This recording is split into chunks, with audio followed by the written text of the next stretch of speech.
Inclinemos nuestros rostros para orar. Padre Celestial, te damos gracias por el privilegio que nos concedes de encontrarnos en este lugar para estudiar tu palabra. Y al analizar el tema sobre la rebelión del querubín cubridor, pedimos la presencia de tu Espíritu Santo.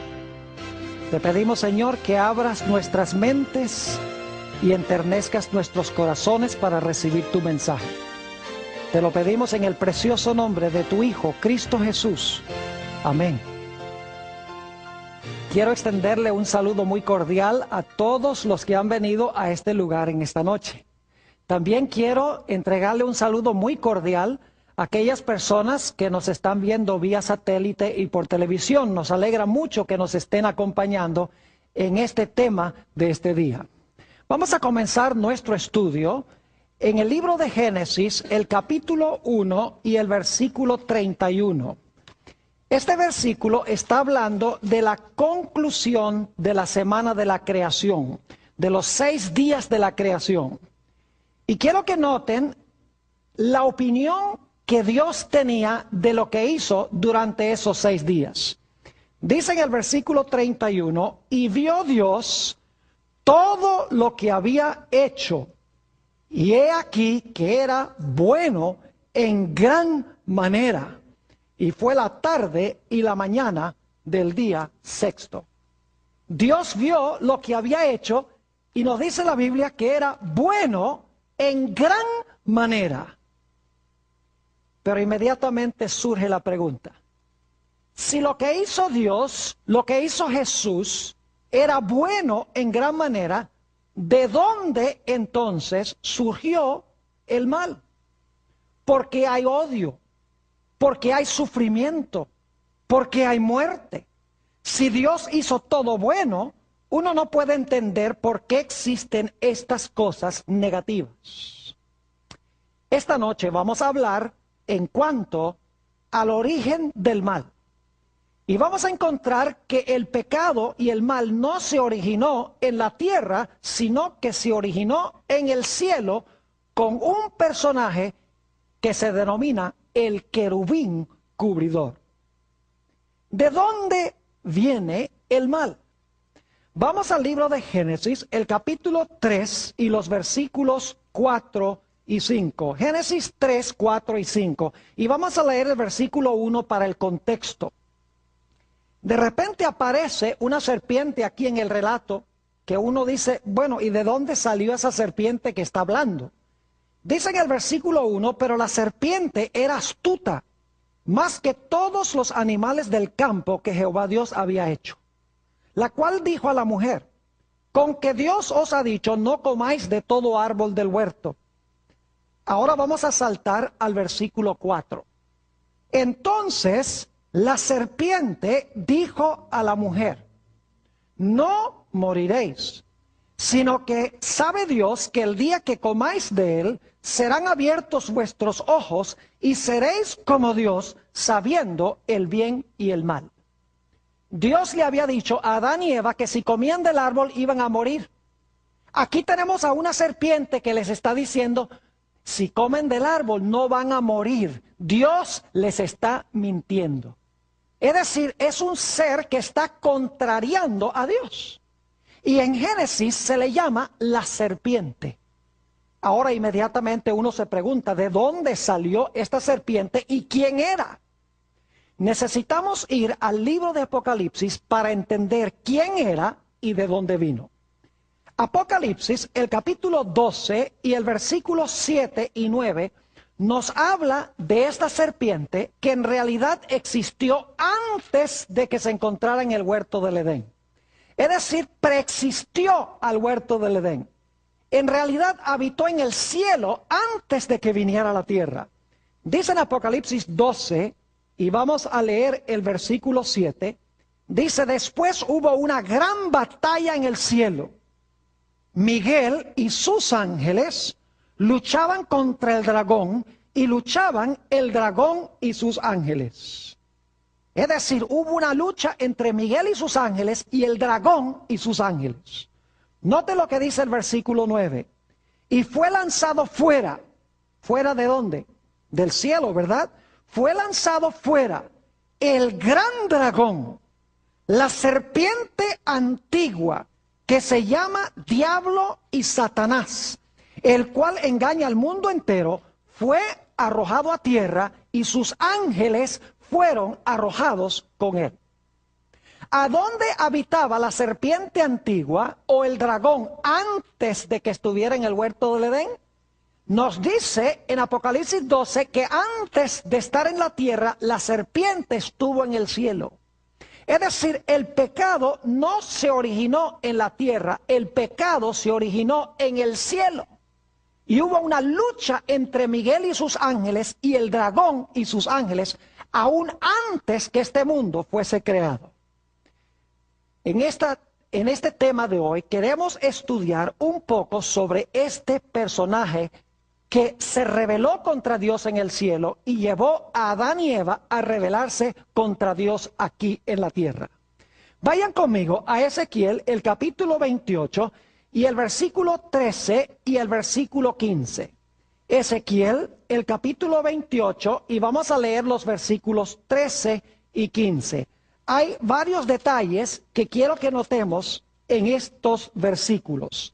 Dice en el versículo 13, hablando de este personaje, en Edén, en el huerto de Dios estuviste, de toda piedra preciosa era tu vestidura, de cornerina, topacio, jaspe, crisólito, berilo y ónice, de zafiro, carbunclo, esmeralda y oro. Los primores de tus tamboriles y flautas estuvieron preparados para ti en el día de tu creación. Yo pregunto, ¿este personaje fue creado? Sí, porque dice que estas cosas, tamboriles y flautas, estaban preparadas para este personaje el día en que fue creado. Ahora, inmediatamente nos preguntamos, ¿quién fue el que lo creó? Bueno, decimos que Dios, pero Dios es un Dios trino, Padre, Hijo y Espíritu Santo. ¿Cuál de los tres desempeñó la función activa en la creación de este ser? Vamos al libro de Colosenses, el capítulo 1. Colosenses, el capítulo 1, y vamos a ver quién fue el que creó a este personaje que se conoce como el querubín cubridor. Dice en Colosenses 1, el versículo 16 y 17, hablando de Jesús, porque en él fueron creadas todas las cosas, las que hay en los cielos y las que hay en la tierra, visibles e invisibles, sean tronos, sean dominios, sean principados, sean potestades. Todo fue creado por medio de él y para él. Y él es antes de todas las cosas y todas las cosas en él subsisten. Yo pregunto otra vez, ¿quién fue el creador de este personaje? Fue Jesús. Porque dice que todas las cosas en el cielo y en la tierra fueron creadas por Jesús. Jesús fue el creador de Lucifer. Ahora quiero decirles algo en cuanto a este ser cuando recién fue creado. Note lo que dice en Ezequiel el capítulo 28 y vamos a leer el versículo 12 y también el versículo 15. Ezequiel 28 y el versículo 12, vamos a leer de nuevo y entonces el versículo 15. Dice en Ezequiel el capítulo 28 y el versículo 12, hijo de hombre, levanta endechas sobre el rey de Tiro y dile, así ha dicho Jehová el Señor, tú eras el sello de la perfección, lleno de sabiduría y acabado de ¿qué? De hermosura. ¿Saben que muchas personas pintan a Satanás como un dragón con cuernos y con un rabo y con un tridente en la mano? Eso no cuadra con lo que dice la Escritura. La Escritura dice aquí que era un ser hermoso, era un ser perfecto. Note lo que dice el versículo 15. Dice, perfecto eras en todos tus caminos, desde el día que fuiste ¿qué? Creado hasta que se halló en ti maldad. Quiero preguntarles, ¿Dios creó al diablo? No. Dios creó a un personaje perfecto, lleno de sabiduría, hermoso, y ese personaje perfecto escogió convertirse en diablo. Dios no creó al diablo, Dios creó a un personaje perfecto que por su libre elección se convirtió en el diablo. Si ustedes leen el resto de Ezequiel 28, van a encontrar que este personaje era plenamente sabio. Dice que tenía belleza incomparable. Era un personaje creado con grandes riquezas y con una posición de poder especial, que era querubín cubridor. Además de eso, fue creado para ser músico. ¿Notaron ustedes en Ezequiel 28:13 donde dice que se prepararon tamboriles y flautas para que cuando fuera creado él tocara estos instrumentos musicales? Quiere decir que este personaje sabe mucho de música. Así que hoy en día no cabe duda que está usando la música para lograr sus propósitos con la raza humana, porque fue creado para ser un músico. Inclusive muchos creen que era el director de los coros celestiales.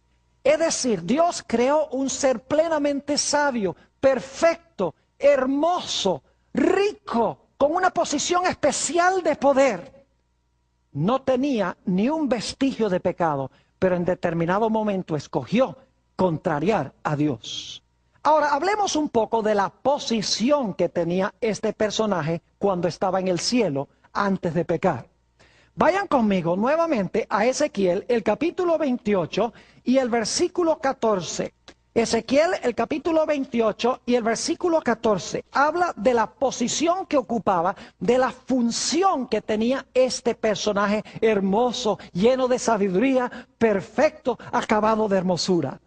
Dice en el versículo 14, hablando de este personaje, tú, querubín grande, protector.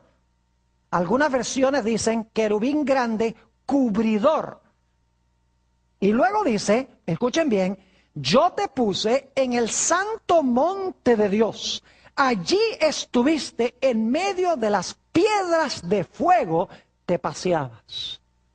Es decir, la posición especial que tenía este personaje es que era un querubín cubridor. Ahora inmediatamente nos preguntamos, ¿qué es eso de querubín cubridor? ¿Qué posición es esa? ¿Qué significa la expresión querubín cubridor? Para entender esto necesitamos regresar al libro de Éxodo, el capítulo 25 y los versículos 19 y 20. Éxodo 25 y los versículos 19 y 20. Y quiero que noten lo que dice allí en cuanto a este querubín cubridor. Nuevamente repito, Éxodo 25 y los versículos 19 y 20. Aquí se dan las instrucciones sobre la construcción del tabernáculo en el desierto. Dice allí en el versículo 19, harás pues un querubín en un extremo y un querubín en el otro extremo. En un momento les voy a decir extremo de qué. De una pieza con el propiciatorio harás los querubines en sus dos extremos. Es decir, hay algo y a cada extremo de ese algo hay un querubín. Versículo 20. Y los querubines extenderán por encima las alas, cubriendo, ahora fíjense, cubriendo con sus alas el propiciatorio, sus rostros, el uno enfrente del otro, mirando al propiciatorio los rostros de los querubines. Quiero que se imaginen que hay algo, y en cada extremo de ese algo, que voy a explicar en un momento, había un querubín, y el querubín dice que cubría ese objeto con sus alas. Por eso se llamaba como querubín cubridor o querubín protector. Es la misma expresión en los dos versículos, aunque se traduce de una forma diferente. Ahora, ¿cuál era el objeto al lado del cual se encontraban estos querubines? Yo no sé si ustedes saben que en la Biblia se habla de un santuario que Dios le mandó a construir a Moisés.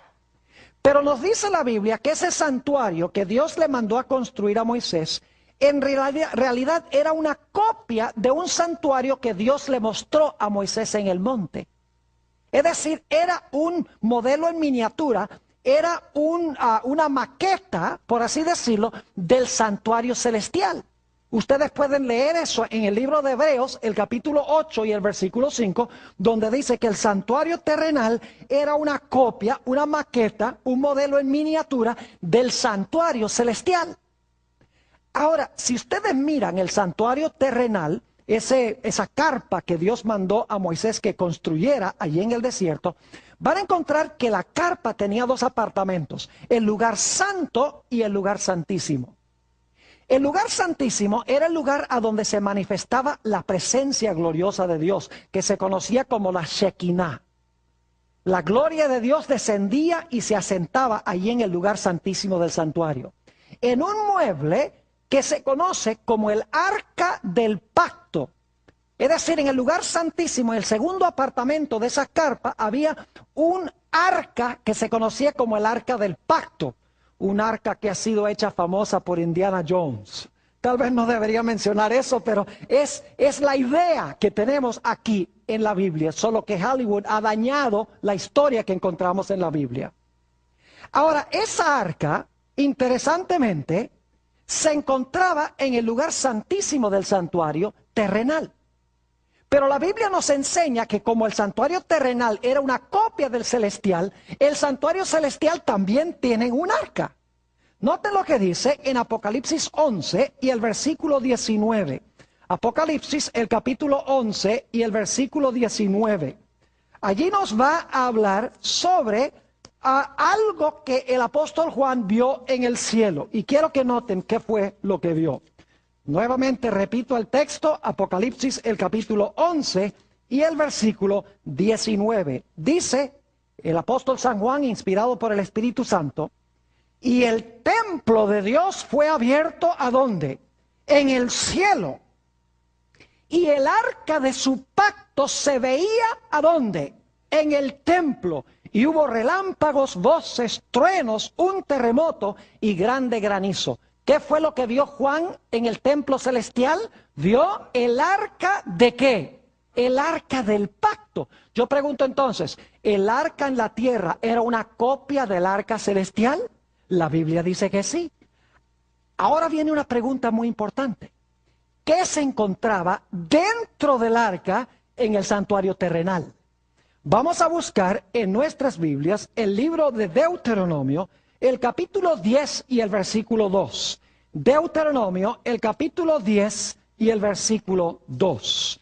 Ahí nos habla de lo que contenía el santuario terrenal, en el lugar santísimo, en el arca. Vamos a leer el versículo 1 para el contexto. Dice, en aquel tiempo Jehová me dijo, está hablándole a Moisés, lábrate 2 tablas de piedra como las primeras, y sube a mí al monte, y hazte un arca de madera, y escribiré en aquellas tablas las palabras que estaban en las primeras tablas que quebraste, porque Moisés había quebrado los 10 mandamientos al pie del monte Sinaí cuando el pueblo estaba adorando el becerro de oro. Y ahora noten la última parte del versículo 10.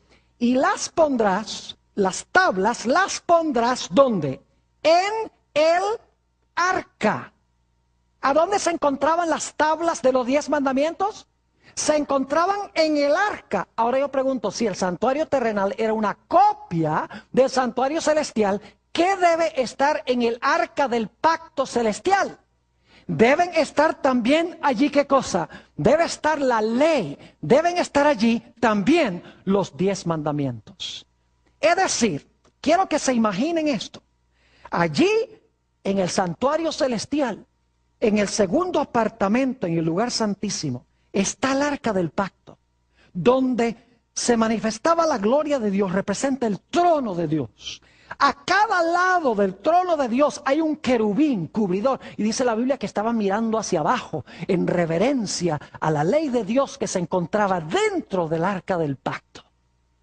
Es decir, este personaje que Dios creó, perfecto, hermoso y santo, estaba en el lugar más cercano posible a Dios. en el lugar a donde se encontraba el arca, Dios sentado en el arca y la santa ley dentro del arca. Llegó un momento en que este personaje escogió rebelarse contra Dios, rebelarse contra el gobierno de Dios. Y quiero que noten cómo la Biblia describe esta rebelión. Vayan conmigo a Ezequiel, el capítulo 28 y el versículo 16. Ezequiel, el capítulo 28 y el versículo 16. Hay una palabrita clave allí que quiero que notemos. Dice allí en el versículo 16, hablando de este personaje, a causa de la multitud de tus contrataciones, más adelante vamos a hablar de eso, fuiste lleno de iniquidad. ¿Y qué? Oh, muy bien, muy importante eso. Y pecaste. Por lo que yo te eché del monte de Dios y te arrojé de entre las piedras del fuego, oh querubín protector. ¿Qué fue lo que hizo este querubín protector? Pecó. ¿Dónde pecó? ¿En la tierra o en el cielo? Pecó en el cielo. Ahora yo quiero que notemos Primera de San Juan 3 y el versículo 8 que amplía lo que acabamos de leer. Primera de San Juan, el capítulo 3 y el versículo 8. Nos dice desde cuándo pecó este personaje. Es una corroboración de lo que acabamos de leer. Primera de San Juan, el capítulo 3 y el versículo 8. Dice, el que practica el pecado, escuchen bien, es del diablo. Porque el diablo peca desde el monte Sinaí. Oh, muy bien. Porque el diablo peca desde el principio.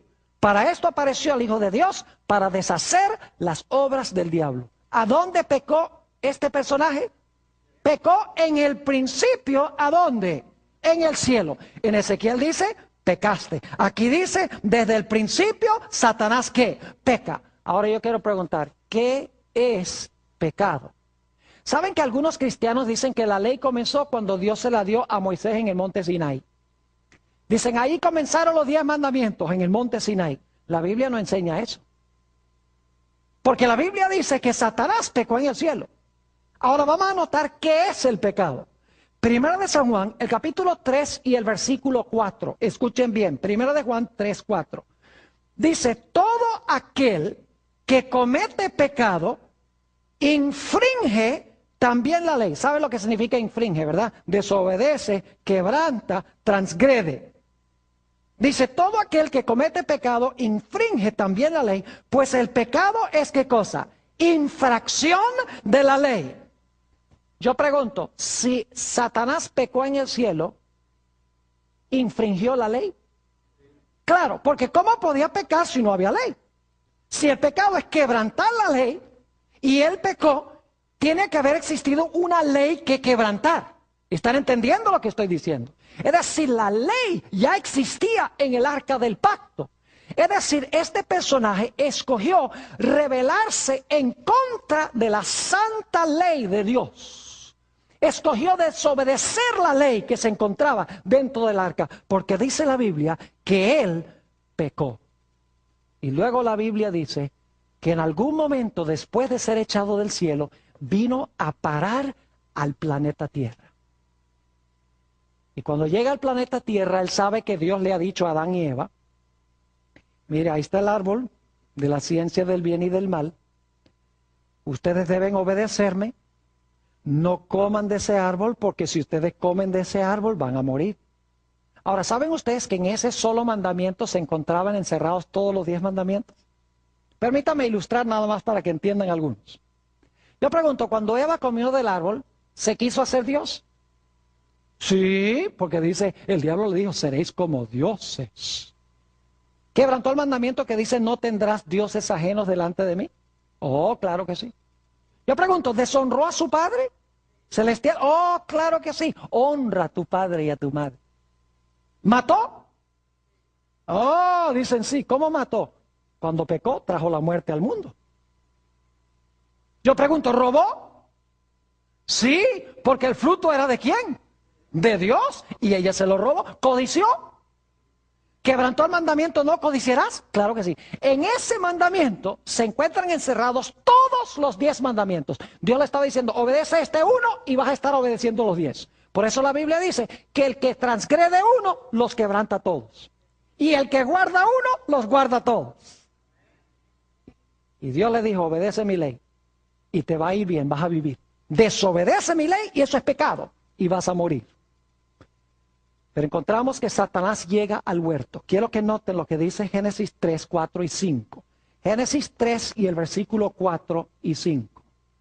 Llega Satanás, quien ha quebrantado la ley de Dios en el cielo, ha desobedecido la ley en el cielo, y él quiere que Adán y Eva ahora desobedezcan la ley de Dios en la tierra. Y dice en Génesis, el capítulo 3 y el versículo 4, entonces la serpiente dijo a la mujer, no moriréis. Es decir, Dios es un mentiroso, de que van a morir. ¿Quién dijo? Si ustedes comen del árbol, eso no es ningún pecado. Y si comen del árbol, en vez de morir, van a vivir. Es decir, ustedes no tienen que obedecer la ley de Dios. Los está tentando a desobedecer la ley de Dios, a infringir la ley de Dios como Él hizo en el cielo. Y luego noten lo que dice el versículo 5, Génesis 3, 5. Sino que sabe Dios que el día que comáis de él, serán abiertos vuestros ojos y seréis como Dios, sabiendo el bien y el mal. Es decir, el diablo le está diciendo, mira, ¿tú crees que Dios tiene que decirte qué es bueno y qué es malo? Que es malo comer del árbol y que es bueno no comer del árbol. Eva, tú no tienes que preguntarle a Dios lo que es bueno y lo que es malo. Tú no tienes que mirar la ley de Dios para saber lo que es bueno y lo que es malo. Dice, si tú comes del árbol, tú vas a ser igualito a Dios y ya tú no tienes que depender de Dios para decirte qué es bueno y malo. Tú misma, siendo Dios, vas a poder definir qué es bueno y qué es malo. Y la Biblia nos dice que Eva escuchó las insinuaciones de Satanás. Y no solamente cayó ella, sino que dice la Biblia que le dio el fruto también a su marido y su marido comió. Habían ahora desobedecido la santa ley de Dios. Como Lucifer, como Satanás desobedeció la ley de Dios en el cielo. Todo el conflicto, mis queridos hermanos y hermanas, apreciadas visitas, los que están viendo por televisión y vía satélite, todo el conflicto tiene que ver con la ley de Dios. Lucifer transgrede la ley de Dios porque es infracción de la ley y lleva a Adán y Eva a desobedecer también la santa ley de Dios. Pero necesitamos entender algo. El pecado no es solamente quebrantar una lista de reglamentos. Es decir, Dios no da una lista de cosas que no podemos hacer nada más por darse gusto de darnos una lista de prohibiciones. En realidad, el propósito de la ley es proteger las relaciones que existen entre seres humanos. Es decir, el propósito de la ley es garantizar la felicidad de las relaciones de un ser humano con otro ser humano. La esencia del pecado, sí, es transgresión de la ley, pero la esencia del pecado es egoísmo. Ahora, quiero que notemos otro relato bíblico que nos habla sobre la rebelión de este personaje. El libro de Isaías, el capítulo 14 y el versículo 12. Vamos ahora a mirar un poquito más detenidamente el pecado, porque el pecado es transgresión de la ley, sí, es quebrantar los 10 mandamientos, eso es pecado, pero es más profundo, porque los 10 mandamientos tienen el propósito de proteger las relaciones entre seres humanos y entre los seres humanos y Dios. Dice allí en Isaías 14 y empezando en el versículo 12 de este personaje, ¿cómo caíste del cielo, oh lucero, hijo de la mañana? Cortado fuiste por tierra, tú que debilitabas a las naciones. Ahora debo decirles algo antes de leer el versículo 13, que hay un pronombre que está sobreentendido en el versículo 13, que está en el idioma hebreo, pero que no está en la traducción. Yo se lo voy a agregar, pero no estoy agregando a la Biblia, porque está en el original. Ahora escuchen bien. Fíjense cuál es el problema de este personaje. Dice, tú que decías en tu corazón, yo subiré al cielo, en lo alto junto a las estrellas de Dios, yo levantaré mi trono. Y en el monte del testimonio, yo me sentaré a los lados del norte. Sobre las alturas de las nubes, yo subiré y yo seré semejante al Altísimo. ¿Cuál fue el problema de este personaje? El yo. El yo. La esencia del pecado es el yo. El propósito de la ley, de guardar la ley, es que cuando guardo la ley, protejo las relaciones entre mi persona y otros seres humanos. Quiero que notemos eso en varios versículos que encontramos en la Biblia, Romanos 13 y el versículo 8 al 10. Romanos el capítulo 13 y los versículos 8 al 10. Quiero que se fijen que el propósito de los 10 mandamientos es garantizar el amor que tiene uno para con su prójimo. Noten nuevamente Romanos el capítulo 13 y el versículo 8 al 10. Dice el apóstol Pablo, no debáis a nadie nada, sino el amaros unos a otros. Porque el que ama al prójimo, ¿qué ha hecho? Ha cumplido la ley. ¿Qué es cumplir la ley? ¿Es amar a quién? Al prójimo. Porque no adulterarás, no matarás, no hurtarás, no dirás falso testimonio, no codiciarás. Y cualquier otro mandamiento en esta sentencia se resume: amarás a tu prójimo como a ti mismo. El amor no hace mal al prójimo, así que el cumplimiento de la ley es el amor. Yo pregunto, si usted ama a su prójimo, ¿lo va a matar? Si usted ama a su prójimo, ¿le va a robar? Si usted ama a su prójimo, ¿va a hablar mal de él? Si usted ama a su prójimo, ¿va a codiciar lo que le pertenece? Si usted ama a su padre y a su madre, ¿los va a maltratar? Si usted ama a Dios, ¿va a tener otros dioses? Si usted ama a Dios, ¿va a poner imágenes de Dios? Si usted ama a Dios, ¿va a irrespetar el nombre de Dios? Claro que no. Es decir, que el amor es guardar la ley. Amar a Dios significa guardar su ley. Guardar su ley significa amar a Dios, porque el propósito de los mandamientos es proteger las relaciones entre prójimo y prójimo y entre nosotros y Dios. Permítanme ilustrar para que puedan entender. Hay un mandamiento que dice no cometerás adulterio. Ese es un reglamento, ¿sí o no? Es una ley. No cometerás adulterio. Pero ¿por qué dio Dios esa ley?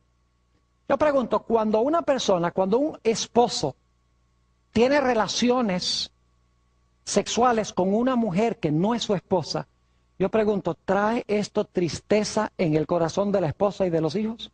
¿Causa división? Claro que sí. ¿Muestra amor hacer algo como eso? No. Es decir, que cuando se quebranta ese mandamiento, no cometerás adulterio, se está quebrantando la relación entre marido y mujer, entre el marido y los hijos. Es decir, el pecado sí es quebrantar la ley, pero el pecado es más. El pecado es no tener amor, sino amarse uno mismo. ¿Por qué un individuo, por ejemplo, comete adulterio? Porque él dice, bueno, no estoy satisfecho con mi esposo, con mi esposa. Yo quiero es a esa para mí. Es decir, la raíz del pecado es ¿qué cosa? Egoísmo. Ahora yo les pregunto, ¿qué es lo opuesto de egoísmo? Lo opuesto del egoísmo es amor. Porque amor significa dar a los demás, no esperar recibir para mí, sino dar. Mientras que el pecado es querer todo para mí.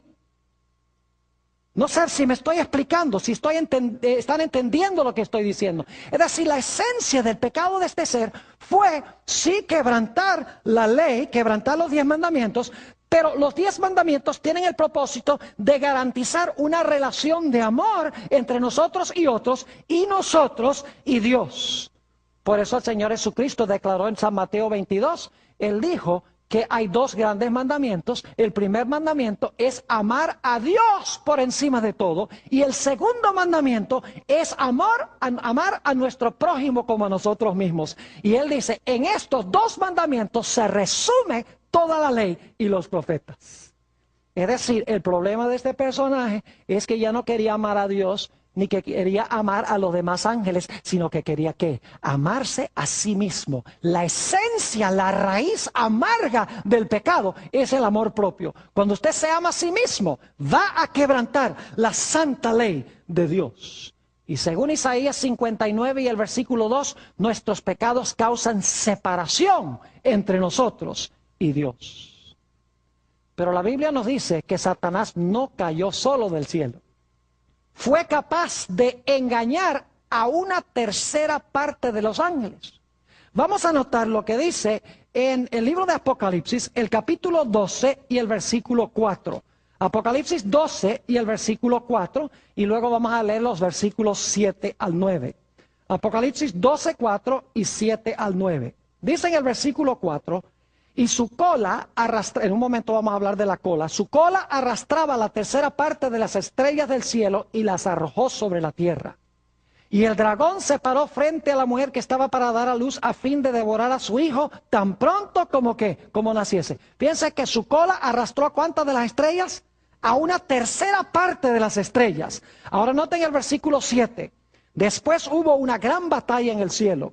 Miguel y sus ángeles luchaban contra el dragón, y luchaban el dragón y sus ángeles. Pero no prevalecieron, ni se halló ya lugar para ellos en el cielo. Y fue lanzado fuera el gran dragón, la serpiente antigua, que se llama Diablo y Satanás, el cual engaña al mundo entero. Fue arrojado a la tierra, y ahora escuchen, y sus ángeles fueron arrojados con él. ¿Cuántos ángeles? ¿Cuántos arrastró con su cola?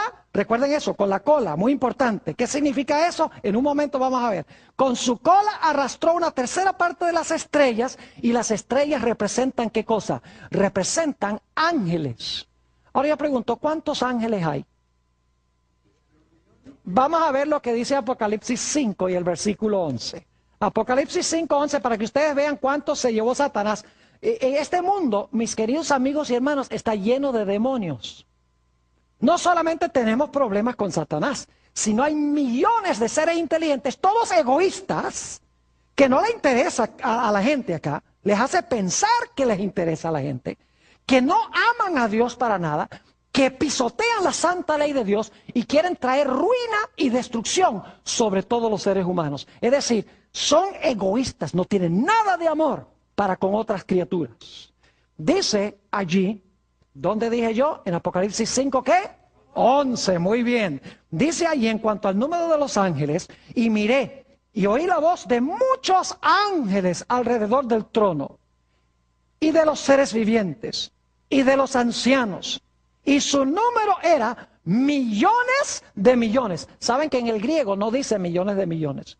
Dice 10,000 por 10,000 y miles de miles. Porque en el griego no hay una palabra millón, así que lo que hace es multiplicar miles. En inglés dice 10,000 times 10,000 and thousands of thousands. En otras palabras, miles de millones, billones de ángeles. Entonces yo pregunto, si este personaje se llevó una tercera parte, ¿hay muchos demonios en el planeta Tierra? No cabe duda alguna. Pero la buena noticia es que por cada ángel malo hay dos buenos. Gloria a Dios. Porque solamente cayó una tercera parte de los ángeles. Ahora, ¿cómo logró este personaje convencer a tantos ángeles que lo siguieran? Que fueran egoístas, que no se preocuparan por el bienestar de Dios ni los demás ángeles, sino yo quiero sentarme en el trono, yo quiero ser el más grande, mire qué lindo soy yo, mire qué sabio soy yo. ¿Qué es lo que llevó a los ángeles a escuchar lo que decía este querubín cubridor? Vayan conmigo a Ezequiel, el capítulo 28 y el versículo 16. Ezequiel, el capítulo 28 y el versículo 16. Hay una palabrita muy interesante que se usa aquí, que yo quiero recalcar ahora. Ezequiel 28, 16. Y voy a leer solamente la primera mitad del versículo. Dice, a causa de la multitud de tus contrataciones, fuiste lleno de iniquidad y pecaste. ¿Qué es eso de a causa de la multitud de tus contrataciones? ¿Qué es eso de contrataciones? Fuiste lleno de iniquidad y pecaste. Esa palabra contrataciones, adquirimos en español la palabra contrato. Es decir, es un trato o un convenio que se hace entre una persona y otra. Ahora, esta misma palabra se encuentra en otros sitios del Antiguo Testamento y nos ayuda a entender lo que esta palabra significa. Vayan conmigo al libro de Ezequiel, el capítulo 22 y el versículo 9. Ezequiel 22, 9. Es la misma palabra, pero quiero que noten cómo se traduce. Se explica mejor lo que significa la palabra. Ezequiel, el capítulo 22 y el versículo 9.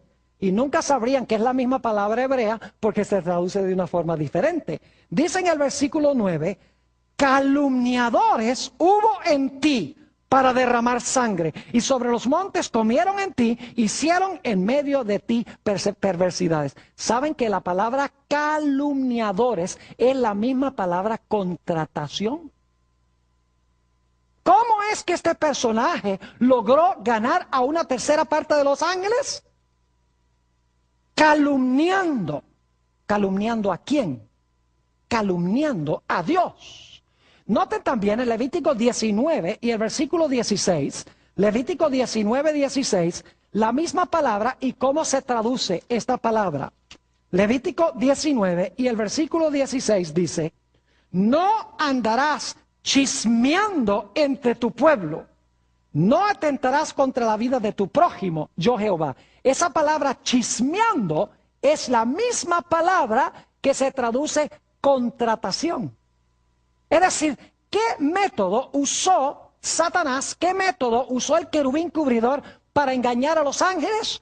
Usó calumnias y ¿qué? Y chismes. Empezó a decir, ustedes creen que Dios está muy preocupado por ustedes y que Dios los ama a ustedes. Él tiene esa ley que quita la libertad.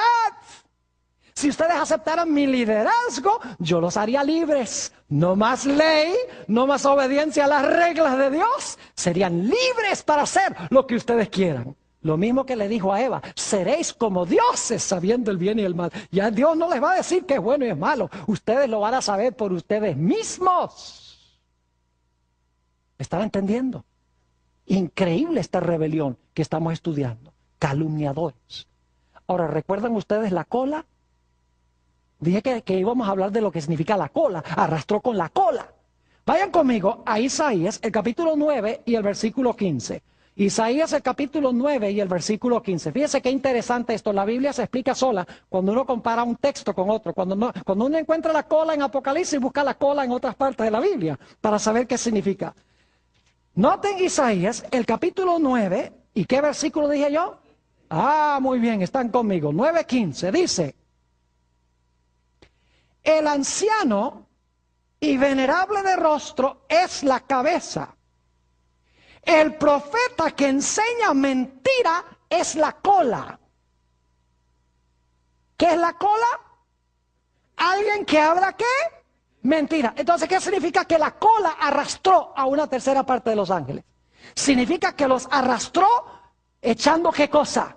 Echando mentiras en cuanto a Dios, diciéndole, si ustedes me ponen a mí en el trono, las cosas van a andar tanto más bien y van a ser más felices, porque esas reglas, esa ley de Dios es una ley demasiado estricta. ¿Y quién quiere obedecer esa ley? Note lo que dice San Juan 8 y el versículo 44. San Juan, el capítulo 8 y el versículo 44. Habla sobre este personaje al comienzo y el método que usó. Aquí Jesús está hablándole a los dirigentes judíos y dice, vosotros sois de vuestro padre el diablo y los deseos de vuestro padre queréis hacer. Él ha sido homicida desde el principio y no ha permanecido en la verdad, porque no hay verdad en él. Cuando habla mentira, de suyo habla, porque es mentiroso y padre de ¿qué? Y padre de mentira. Ahora yo pregunto, cuando viene una persona y les dice a ustedes, ustedes no tienen que guardar la ley. La ley fue clavada en la cruz. La ley no es para el cristiano. Si estamos bajo el Espíritu Santo, ya para el cristiano la ley no es importante. ¿La voz de quién es eso? Esa no es la voz de Dios. Porque el libro de Apocalipsis dice que al final de la historia, Dios va a tener a un pueblo que guarda los mandamientos de Dios. Y tiene el testimonio de Jesucristo. Inclusive, dice en Apocalipsis 14:12, aquí están los que guardan los mandamientos de Dios y la fe de Jesús. El diablo es el que quiere pisotear la ley. El diablo es el que quiere causar riñas y divisiones y peleas entre los seres humanos. Y todo se debe a quebrantar la ley. Si todo el mundo guardara los 10 mandamientos, este mundo sería un paraíso. Los padres estarían seguros, no habría peligro de adulterio, no habría gente matando gente, podrían irse de la casa y dejar la puerta abierta porque nadie les robaría nada, todo el mundo adoraría a Dios, habría paz, no habría cárceles, no habría policías, no habría hospitales, nada de esas cosas. Pero es porque transgredimos la ley de Dios que vienen todas estas calamidades en el mundo. Ahora yo pregunto, ¿será que este personaje va a existir para siempre o será que va a llegar a su final? Mis queridos amigos y hermanos, no hay duda de que va a llegar a su final. Yo quiero leer en cuanto al final de este personaje. Claro, durante el transcurso del seminario vamos a hablar de la batalla entre Jesús y Satanás. Hay un tema que se titula El duelo en el huerto. Viene muy pronto y les voy a hablar ahí un poco más sobre cómo Jesús lucha con Satanás para que finalmente sea destruido, como voy a leer ahora. Nota lo que dice Ezequiel, el capítulo 28 y los versículos 18 y 19. Ezequiel 28 y los versículos 18 y 19. Hablando del final de este personaje, dice: con la multitud de tus maldades y con la iniquidad de tus contrataciones, profanaste tu santuario. Yo pues saqué fuego de en medio de ti, el cual te consumió. Y te puse, ahora escuchen bien, en ceniza sobre la tierra a los ojos de todos los que te miran. Todos los que te conocieron de entre los pueblos se maravillarán sobre ti. Espanto serás y para siempre dejarás de ser. Noten que será reducido a cenizas y dice que para siempre dejará de ser. En la antigüedad había una tradición entre los babilonios de la época de Nabucodonosor. Yo no sé si ustedes han salido en la mañana y han visto una estrella en el cielo que como que no quiere desaparecer, que es Venus. ¿Se han dado cuenta? Es la última estrella. El sol se está medio levantando y esa estrella está todavía ahí en el cielo. Pues nosotros sabemos que científicamente lo que voy a decir no es cierto, pero es una comprensión que tenían los antiguos. Ellos pensaban que esa estrella era una estrella usurpadora que quería gobernar en el cielo. Y que se quedaba allí porque quería ser una estrella gobernadora. Pero luego creían los babilonios que cuando el sol se levantaba en el oriente, tomaba a esa estrella, la agarraba y la tiraba con toda su fuerza al abismo para que el sol pudiese gobernar en los cielos. ¿Saben que la Biblia habla de dos estrellas?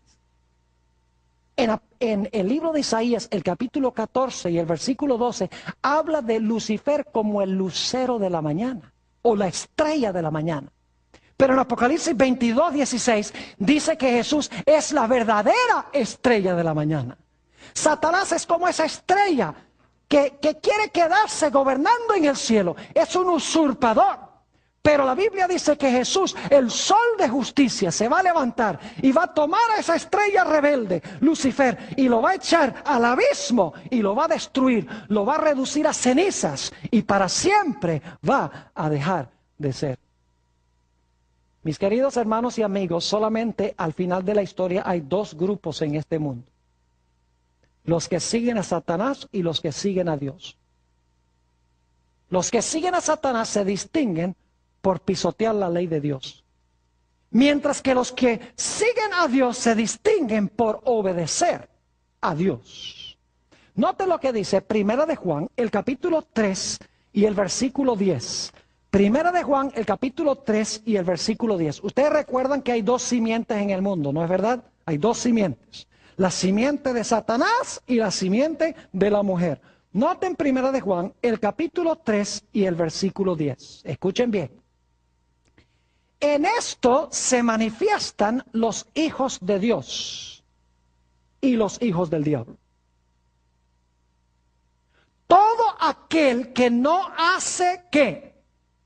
Justicia, y que no ama a su hermano, ¿qué? No es de Dios. ¿Cuántos grupos hay? Dos. Están los hijos de Dios y los hijos de ¿quién? Del diablo. ¿El diablo tiene simiente? Oh, sí, tiene hijos, dice aquí. ¿Dios tiene hijos también? Claro que sí. ¿En qué se distinguen los dos grupos? Que un grupo hace justicia y ama a su prójimo. El otro grupo ama la injusticia y aborrece a su prójimo.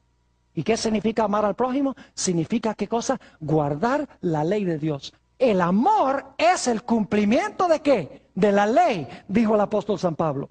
Note lo que dice también en 1 de Juan, el capítulo 2, 1 de San Juan, el capítulo 2, y vamos a leer el versículo 3 al 5. Dice, y en esto sabemos que nosotros le conocemos, si guardamos sus mandamientos. ¿Cómo sabemos que conocemos a Dios?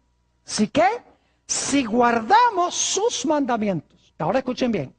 El que dice, yo le conozco y no guarda sus mandamientos, el tal es mentiroso y la verdad no está en él. Yo pregunto, ¿quién es el padre de mentira que leímos en Juan 8:44? ¿Quién es el que comenzó con la mentira? El diablo. Y aquí dice que conoce a Dios y no guarda sus mandamientos, el tal es que mentiroso y la verdad no está en él. Me temo que hay muchos ministros hoy en día que están enseñando no doctrinas de Dios, cuando dicen que la ley fue clavada en la cruz, que el cristiano no tiene que guardar la ley, que el cristiano no puede guardar la ley. Mis queridos hermanos y amigos, los que están escuchando también por televisión, los que están viendo vía satélite, yo quiero decirles, mis queridos amigos, que la mayor evidencia que podemos dar de ser seguidores de Dios es que guardamos sus mandamientos. Alguien dice, pero pastor, ¿no se pueden guardar? Sí se pueden guardar cuando amamos a Jesús. Porque Jesús declaró en San Juan 14 y el versículo 15, si me amáis, guardad mis mandamientos.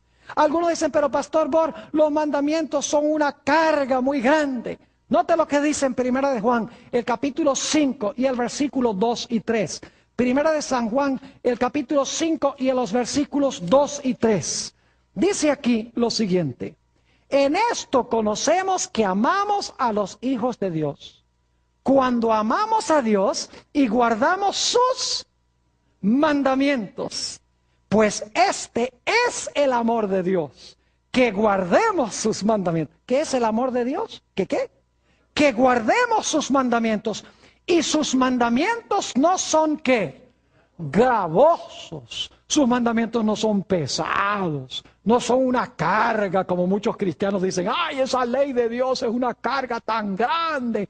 Pues no aman a Dios.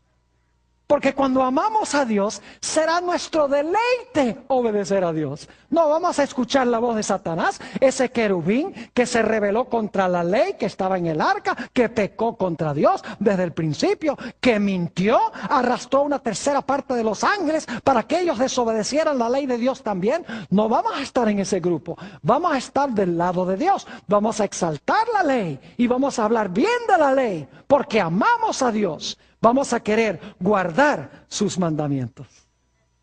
¿Saben que según el libro de Apocalipsis, en los últimos días Satanás va a estar furioso con aquellos que guardan los mandamientos de Dios? Aquellas personas que dicen que no se pueden guardar los mandamientos tienen un problema, porque Dios dice que sí va a tener un grupo que los guarda.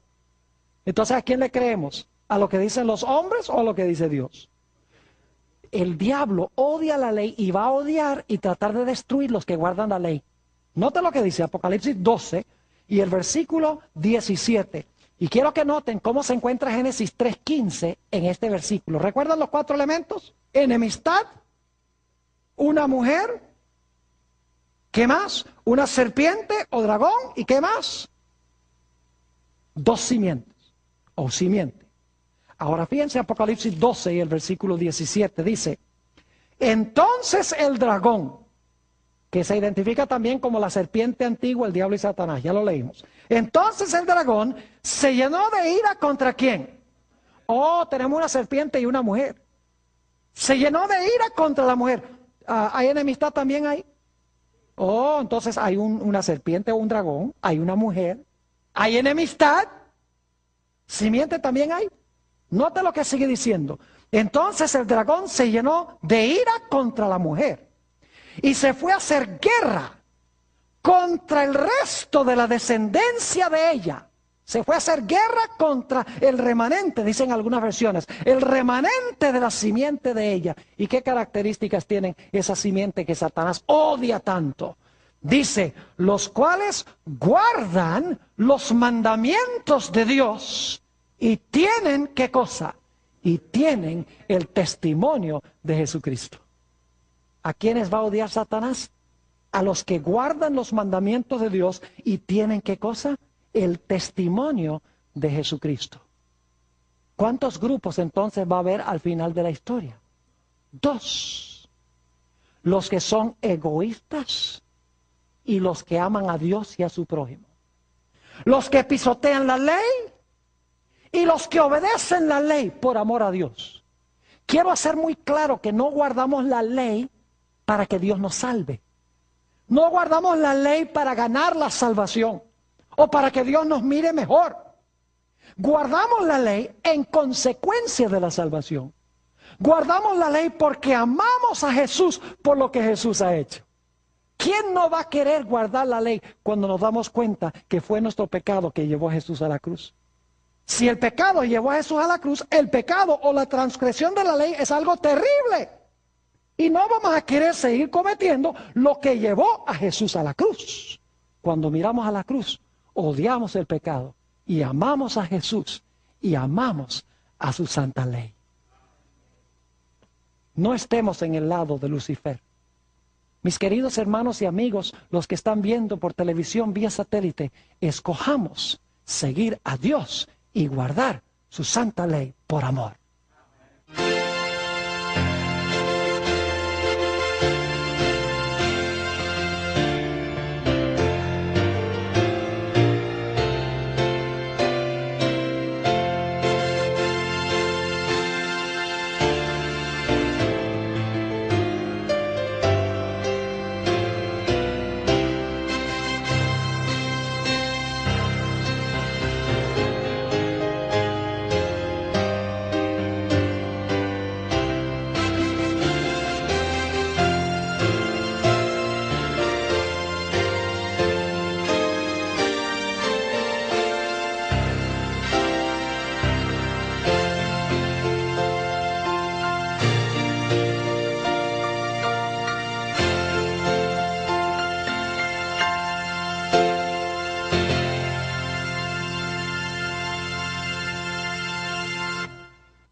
Inclinemos nuestros rostros para orar.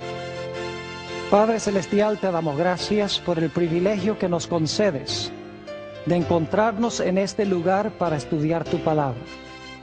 Y al analizar el tema sobre la rebelión del querubín cubridor, pedimos la presencia de tu Espíritu Santo. Te pedimos, Señor, porque hay sufrimiento, porque hay muerte. Si Dios hizo todo bueno, uno no puede entender por qué existen estas cosas negativas. Esta noche vamos a hablar en cuanto al origen del mal.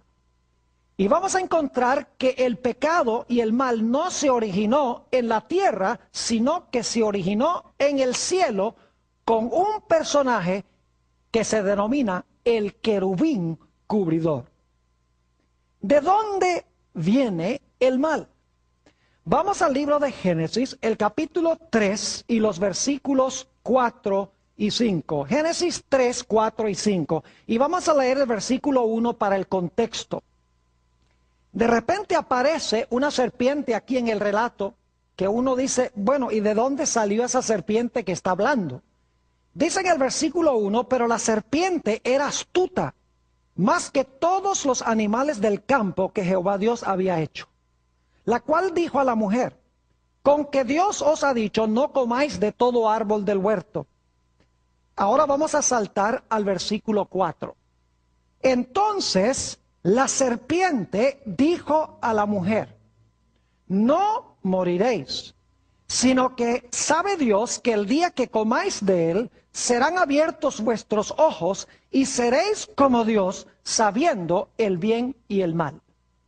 Dios le había dicho a Adán y Eva que si comían del árbol iban a morir, les fueron arrojados con él. ¿A dónde habitaba la serpiente antigua o el dragón antes de que estuviera en el huerto del Edén? Nos dice en Apocalipsis 12 que antes de estar en la tierra, la serpiente estuvo en el cielo. Es decir, el pecado no se originó en la tierra, el pecado se originó en el cielo. Y hubo una lucha entre Miguel y sus ángeles y el dragón y sus ángeles, aún antes que este mundo fuese creado. En este tema de hoy queremos estudiar un poco sobre este personaje que se rebeló contra Dios en el cielo y llevó a Adán y Eva a rebelarse contra Dios aquí en la tierra.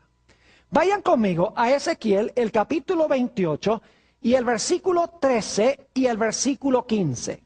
Ezequiel, el capítulo 28, y vamos a leer los versículos 13 y 15. Hay varios detalles que quiero que notemos en estos versículos. Dice en el versículo 13, hablando de este personaje, en Edén, en el huerto de Dios estuviste, de toda piedra preciosa era tu vestidura, de cornerina, topacio, jaspe, crisólito, berilo y ónice, de zafiro, carbunclo, esmeralda y oro.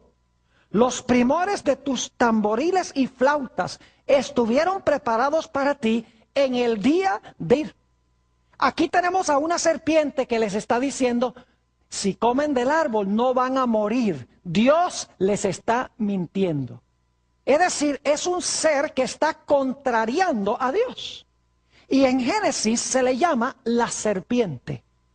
Ahora inmediatamente uno se pregunta, ¿de dónde salió esta serpiente y quién era? Necesitamos ir al libro de Apocalipsis para entender quién era y de dónde vino. Apocalipsis, el capítulo 12 y el versículo 7 y 9, nos habla de esta serpiente que en realidad existió antes de que se encontrara en el huerto del Edén. Es decir, preexistió al huerto del Edén. En realidad habitó en el cielo antes de que viniera a la tierra. Dice en Apocalipsis 12, y vamos a leer el versículo 7, dice, después hubo una gran batalla en el cielo. Miguel y sus ángeles luchaban contra el dragón y luchaban el dragón y sus ángeles. Es decir, hubo una lucha entre Miguel y sus ángeles y el dragón y sus ángeles. Note lo que dice el versículo 9. Y fue lanzado fuera. ¿Fuera de dónde? Del cielo, ¿verdad? Fue lanzado fuera el gran dragón, la serpiente antigua, que se llama Diablo y Satanás, el cual engaña al mundo entero, fue arrojado a tierra y sus ángeles. Que abras nuestras mentes y enternezcas nuestros corazones para recibir tu mensaje. Te lo pedimos en el precioso nombre de tu Hijo, Cristo Jesús. Amén. Quiero extenderle un saludo muy cordial a todos los que han venido a este lugar en esta noche. También quiero entregarle un saludo muy cordial a aquellas personas que nos están viendo vía satélite y por televisión. Nos alegra mucho que nos estén acompañando en este tema de este día. Vamos a comenzar nuestro estudio en el libro de Génesis, el capítulo 1 y el versículo 31. Este versículo está hablando de la conclusión de la semana de la creación, de los 6 días de la creación. Y quiero que noten la opinión que Dios tenía de lo que hizo durante esos 6 días. Dice en el versículo 31, y vio Dios todo lo que había hecho, y he aquí que era bueno en gran manera. Y fue la tarde y la mañana del día sexto. Dios vio lo que había hecho y nos dice la Biblia que era bueno en gran manera. Pero inmediatamente surge la pregunta. Si lo que hizo Dios, lo que hizo Jesús, era bueno en gran manera, ¿de dónde entonces surgió el mal? Porque hay odio.